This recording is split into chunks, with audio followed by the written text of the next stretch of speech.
गांव की दो बहनें। एक खूबसूरत गांव में दो बहनें रहती थीं।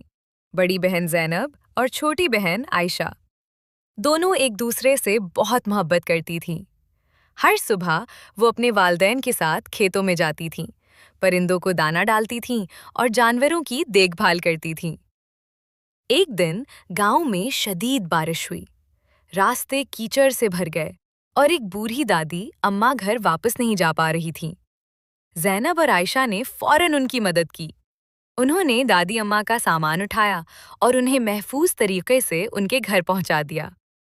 दादी अम्मा ने खुश होकर दुआ दी, अल्लाह तुम दोनों बहनों को हमेशा खुश रखे, क्योंकि दूसरों की मदद करने वाले हमेशा कामयाब होते हैं।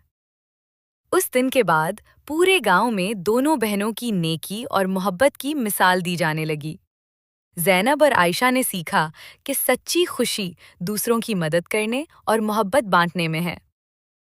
सबक: बहन भाई एक दूसरे का साथ दें और हमेशा दूसरों की मदद करें, क्योंकि नेकी कभी ज़ाया नहीं जाती।